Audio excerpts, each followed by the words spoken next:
Olá, amigo ouvinte internauta que se liga no YouTube da Itatiaia. Nós estamos continuando as entrevistas com os 10 vereadores mais votados aqui em Belo Horizonte, vereadores eleitos ou vereadores reeleitos. Ao meu lado está o oitavo mais votado na capital nas eleições de 2024. É o Vili, do PL. Vili, seja bem-vindo. Opa, obrigado, Edson, tamo junto. Um abraço aí pra todo mundo aí que tá assistindo a entrevista aí.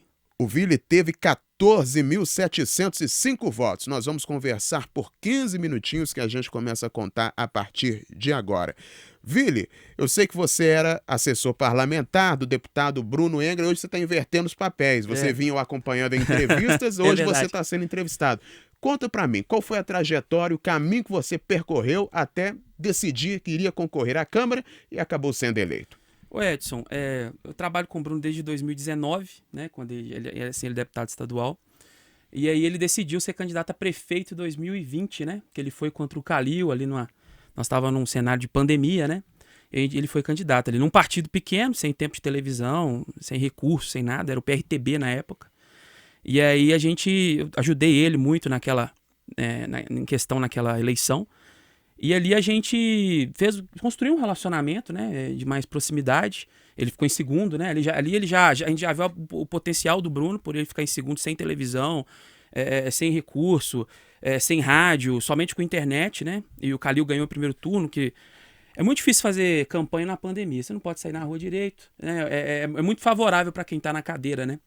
Então o Calil ganhou ali no primeiro turno. E ali a gente foi conseguir esses 4 anos. Na minha candidatura, o Bruno sempre, todos os seus assessores, todo mundo, o Bruno sempre ajudou todo mundo a querer construir a própria história, da carreira que for, jurídica, política. E na minha candidatura, a gente sempre falava, olha, o Bruno vai ser candidato em 24, a gente tem que levantar um nome, para vir para estar ajudando ele, se caso ele seja eleito prefeito de Belo Horizonte em 2024, para 2025, né? E aí aconteceu de uma situação excepcional que morreu o Aires Paulinelli, acho que foi ministro do Gás, eu não sei. E o presidente Bolsonaro, ele é muito amigo da família do Paulinelli. Era muito amigo do Paulinelli também. E ele morreu e numa situação de excepcionalidade que ele teve que vir correndo, meio sem a gente ter um tempo para preparar toda aquela estrutura de quando o presidente vem. E eu sempre fui muito próximo do presidente, desde 2013, a gente é muito próximo. E aí o presidente ficou na minha casa, ele passou a noite na minha casa. E aí fomos no velório do Aires e tal, ele foi para minha casa e passamos a noite e tal. E de manhã cedo a gente estava tomando café. E ali já estava praticamente decidido que o Bruno seria nosso candidato a prefeito do PL, pelo PL. E surgiu, né? A gente estava conversando com o presidente e surgiu quem poderia ser esse nome e tal. Aí por eu já ter essa proximidade com o presidente, ter essa facilidade de fazer vídeos, conversar com as pessoas, né? Tratar com as pessoas na rua, sempre fui sempre quando o Bruno não podia conversar, porque é muita gente que procura ele, eu era essa segunda pessoa que conversava por ele. Então eu sempre tive essa facilidade, esse trânsito dentro da política. E aí naquela conversa ali no café da manhã, meu nome surgiu como opção. O Bruno ficou muito alegre, o presidente apoiou, né, o meu nome.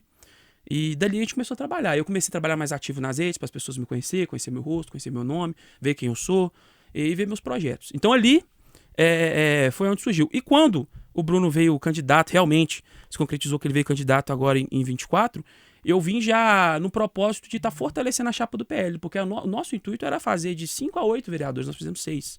Acho que é a maior bancada da Câmara. O Bruno não foi eleito, mas a gente tem uma bancada forte do PL que agora a gente tem um poder de negociação para defender nossos interesses muito grande dentro da casa. E é assim, foi mais ou menos assim que foi decidido, foi uma construção assim dentro do grupo, o nosso grupo, e conversei com o Nicolas também.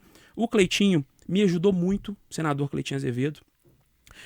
Assim que eu decidi ser candidato com o Bruno, a segunda pessoa que eu conversei foi o Nicolas.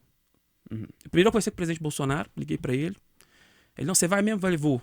Beleza. Conversei com o Bruno, falou, demorou, tamo junto. Aí depois eu fui conversar com o Nicolas, falei, Nicolas, eu quero imitar o Nicolas. Não, beleza, vou te dar uma força, um apoio. Me ajudou também muito também. E também conversei com o senador Cleitinho. Porque lá atrás, quando ele era deputado estadual e ele veio candidato ao Senado, foi eu e o Bruno que apresentamos ele pro presidente Bolsonaro. O presidente Bolsonaro não conhecia.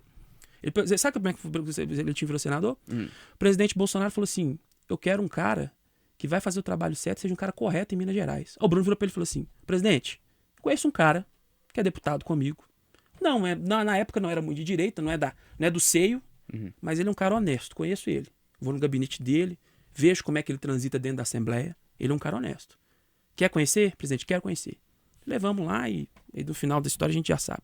Então o Cleitinho me ajudou muito também na campanha. Fui o candidato dele aqui em Belo Horizonte também, do presidente Bolsonaro também. Então acredito que essa votação expressiva de 14.705 votos seja de toda essa conjuntura que foi construída. Então você está dizendo aí que nesse tempo, ainda não enquanto candidato e nem enquanto vereador eleito, o senhor teve relação com o ex-presidente Jair Bolsonaro, inclusive o hospedou com o deputado Bruno Engler, com o Nicolas, com o Cleitinho. Você acredita que esse trânsito todo nesse meio político da direita e com os principais nomes, os maiores nomes, na verdade, na política da direita aqui no país, isso já te traz algum tipo de experiência ou de preparo para lidar com os desafios que vêm nos próximos 4 anos? Eu acredito que sim, porque a política, gente, o que vocês veem aí nos jornais, o que vocês assistem aí nas casas, é 5% da verdadeira política. Esse trânsito interno, ele vale muito. Tanto para conversar dentro do seu grupo político, quanto para conversar de fora do seu grupo político. Eu tenho essa facilidade também. A gente trata muito com pessoas de outros partidos, pessoas de outros espectros políticos. A gente tem nossas divergências, tem a batalha, obviamente, batalha ferrenha contra a agenda da esquerda dentro da Câmara Municipal, mas tem pautas que a gente tem que sentar e conversar. Isso acontece dentro da casa. Não vou mentir para vocês, falar, chega lá, eu vou botar, tem igual um vereador que falou que ia dar cadeirada nos outros se fosse possível. Não, você tem que chegar e conversar. Obviamente vai ter os embates políticos, vai ter os embates acalorados, mas nós vamos conversar. Tem projeto que vai convergir, tem projeto que vai divergir totalmente. Nós vamos sentar e vamos conversar. E eu tenho essa facilidade de estar conversando com todo mundo. Tenho muito trânsito dentro da política, com o deputado federal, deputado estadual, com o senador, com o próprio ex-presidente Jair Bolsonaro, que é um amigo meu, eu converso com ele pelo menos uma vez por semana, a gente conversa para eu dar uma atualizada para ele o que está acontecendo em Minas Gerais, Belo Horizonte, todo o cenário de Minas Gerais. E eu acho que isso é muito importante. Quando você vai assumir um mandato, que é a primeira vez minha, eu ainda estou vendo tudo, mas eu já sei como funciona. Né? É um carro novo que eu vou dirigir, mas eu já dirigi um carro antes, entende? Então eu acredito que isso vai me ajudar muito dentro do trânsito da casa e eu espero que eu apresente o melhor trabalho para a população de Belo Horizonte. E nesse trânsito, né, entre os partidos, os grupos políticos, para conseguir aprovar um projeto em alguma situação específica que precisa de um diálogo maior. A gente tem uma leva muito grande, tanto nessa legislatura de agora ou na legislatura passada na Câmara, de muita gente que se diz que não é político. O senhor entra na Câmara acreditando que o senhor é político ou não? Não, acredito que... Olha, todo mundo faz política, gente. Você faz política a todo momento. Quando você cumprimenta aquele vizinho do apartamento que você não gosta muito, é política, pô. Você vai chegar e acordar, eu não gosto de você não, tchau, pá, vai fechar a porta. É política. Então, por exemplo, a política é a arte de você conversar e lidar com as pessoas para você conseguir uma coisa do seu interesse. Agora você tem que ver, o seu candidato tem o mesmo interesse que você? É isso, cara. Eu acredito que as pessoas que votaram em mim têm o mesmo interesse que eu. E a política é isso. Então eu vou conversar com essas pessoas sim, vou tratar com essas pessoas, vou ter embate acalorado, vou tirar foto se for necessário, conversar, pegar na mão. Eu vou dar um exemplo do Tarcísio aqui. Tarcísio é Bolsonaro, pô, conheço Tarcísio. A candidatura do Tarcísio para presidente, para governador de São Paulo, eu, o Bruno, todo o grupo político, a gente participou junto do presidente Bolsonaro. Foi a época que o Dória lá estava dando aquele problema todo, o presidente Bolsonaro falou, a gente precisamos estar no estado de São Paulo. De verdade, é um estado importante. E o cara que eu tenho hoje, que tem competência, o cara, que o eleitor paulista, ele vota no técnico, né? Eleitor paulista é bem centrado. E quando colocou o Tarcísio, que é um... Você já entrevistou o Tarcísio? Não, ainda não. Tarcísio, cara, ele é um gênio. Ele é um gênio. Ele lembra a obra, o número da licitação e a BR que ele estava fazendo lá no Amazonas. Então, quando o Tarcísio eleito pelo presidente Bolsonaro, naquela leva do presidente Bolsonaro, que é bolsonarista, a gente conversa com ele é pragmático em algumas situações. Ele tem que ser. Ele tem que ir lá, pegar na mão do Lula, tem que ir lá no ministério conversar com o cara. Pragmático, assim como o Bruno falou que se fosse eleito faria. Porque a partir do momento que você está na política e você quer alcançar o interesse que é do seu público, que é do seu eleitor, você vai fazer o necessário para alcançar. O eleitor não quer que eu vou lá e falo um monte de bravata no microfone, xingo todo mundo e não consigo nada. Qual que é a minha história de projeto? O que eu consegui? Não é isso que eu quero entregar para o meu eleitor. Vili, e agora, tomando posse como vereador em Belo Horizonte, o que é que você já tem em mente? O que o senhor acredita que é projeto negociável que o senhor quer apresentar, quer aprovar e quer ver se tornar lei aqui na cidade? Eu tenho eu tenho comigo que eu acredito que quanto menos o Estado intervir na vida do cidadão, melhor a vida do cidadão. Eu acredito que projetos que diminuam a máquina pública, que cobrem menos impostos, Eu tenho uma bandeira que vocês vão me conhecer esse lado meu daqui pra frente, meu eleitor, que eu não falo muito porque a maioria dos meus eleitores ainda não conhece, mas eu quero usar o holofote da Câmara para poder apresentar isso. Eu tenho uma bandeira de criptomoeda, de Bitcoin, eu acredito que o Bitcoin é uma liberdade financeira para você fugir da impressão da moeda, que, por exemplo, nos últimos 4 anos o Brasil imprimiu mais dinheiro que todos os anos atrás e vai continuar imprimindo mais. O Lula, para ganhar a eleição de novo, você acha que ele não vai imprimir dinheiro desenfreadamente? Então, a forma de você fugir da inflação, fugir da pobreza. Eu acredito que a criptomoeda é um ativo, é uma moeda que o governo não alcança, que o governo não pode usar ela politicamente contra você mesmo. Vocês vão conhecer esse lado meu, dessa liberdade econômica. Eu também acredito em projetos de pautas morais, certas coisas que eu não quero ver dentro das escolas. Vocês já sabem que é de direita, já sabe muito bem, ideologia de gênero, professor que quer tratar o aluno de forma ideológica, que está ali para fazer ideologia em vez de ensinar o básico para a criança. Quem tem que ensinar para os filhos como as condutas morais de vida aos pais, assim como eles acreditarem. Se você é evangélico, quer que seu filho estude na escola evangélica, beleza. Se é católico, beleza. Se você é ateu, não quer isso, não quer esse tipo de aprendizado do seu filho, beleza. É a liberdade que você tem. Agora, eu não acredito que o Estado tem que ficar intervindo na vida da pessoa em todo momento. Em todo momento. Então, você sempre vai ver contra aumento de imposto, você nunca vai ver eu votando. Se eu tivesse lá com essas 4 secretarias do FUAD aí, eu ia arrumar um escarcéu danado, esse trem não ia andar. Isso aí é um absurdo que o FUAD está fazendo. Essas 4 secretarias do FUAD. É simplesmente para pagar boleto. Belo Horizonte sempre foi uma cidade superavitária. Se o prefeito fizer o básico em Belo Horizonte, ele está bem aprovado. E aí ele vem, desesperou com o Bruno, tremeu de medo, tremeu as bases. Não só o FUAD, estou falando do grupo dele inteiro. Tremeu as bases, porque chegou o Bruno. Eles achou que o Bruno ia ser aquele cara que ia meter o louco lá no debate. Viu o preparo que o Bruno tem, a inteligência que o Bruno tem. O Bruno eu trabalho pessoalmente com o Bruno, ele é um gênio. Ele lê um papel, enquanto você demora 10 minutos, ele lê em 2 minutos. Ele grava tudo. Ele é fora da curva. Pega os discursos, senta para assistir 10 horas de entrevista do Bruno, ele não gagueja uma vez. Ele coloca bem os seus pontos, ele sabe se expressar bem. Ele é um gênio. Quando o FUAD viu, desesperou, aí meu filho abriu as pernas. Prometeu isso para um, prometeu para outro, prometeu secretaria para um. E a gente sabe, eu não posso falar aqui na entrevista o que eu sei, porque se eu falar aqui eu tenho que provar, e eu não consigo provar, né? Porque é conversa de bastidor e eu só vou ser processado, né? Você já sabe como é que funciona. Então no off eu te pergunto. No off eu te conto. Mas assim, ele prometeu a lua, né? Igual o Thiaguinho lá, né? O Thiaguinho do Exalta Samba, né? Prometeu a lua e tá entregando. Criou 4 secretarias que não precisa, nunca precisou, tá criando. Tá aproveitando a saída dos vereadores que estão de saída, porque o vereador sai e fica meio desnorteado, né? Para poder aprovar a secretaria dele.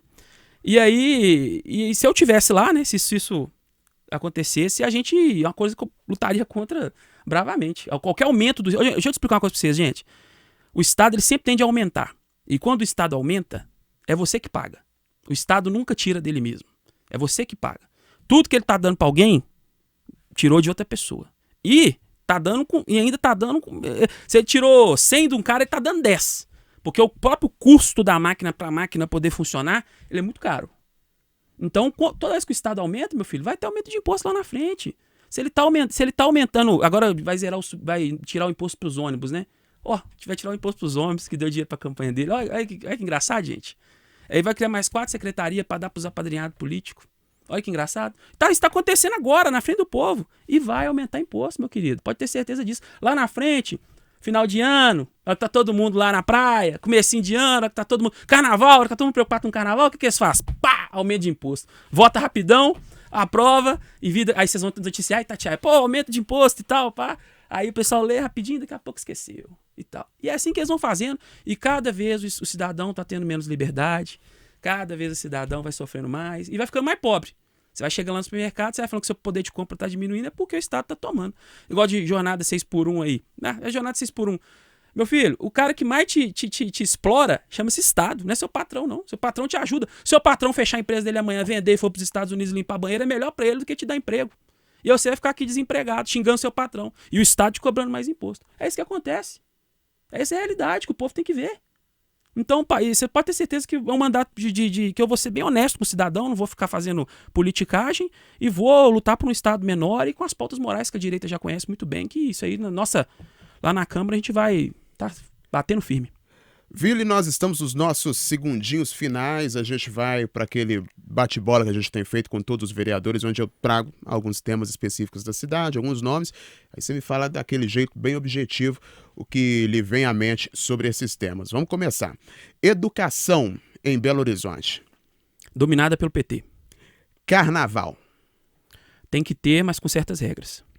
Ex-presidente Jair Bolsonaro. Futuro presidente do Brasil em 2026. Prefeito reeleito, Fuad Noman. Comprador de voto. Este é o vereador Vili, do PL. Ele teve 14.705 votos, o oitavo vereador mais votado em Belo Horizonte, conversou conosco aqui na Itatiaia. Vereador, boa sorte no seu mandato. Muito obrigado por ter aceito o nosso convite para conversa aqui na Itatiaia. Valeu, Edson. Pode contar sempre comigo aí. Gente, siga nas redes sociais aí, @ViliBR, para você acompanhar meu trabalho com mais firmeza aí, de perto, né? E pode contar comigo lá na Câmara Municipal. Você que votou em mim, você que faz parte desses 400.705, pode contar comigo. E você que não votou em mim também, me conheça, que na próxima você vai querer votar com certeza. Valeu, Edson. Valeu. Obrigado, vereador. Obrigado. E a gente continua firme aqui, conversando com todos os outros vereadores mais votados aqui da capital. Um abraço.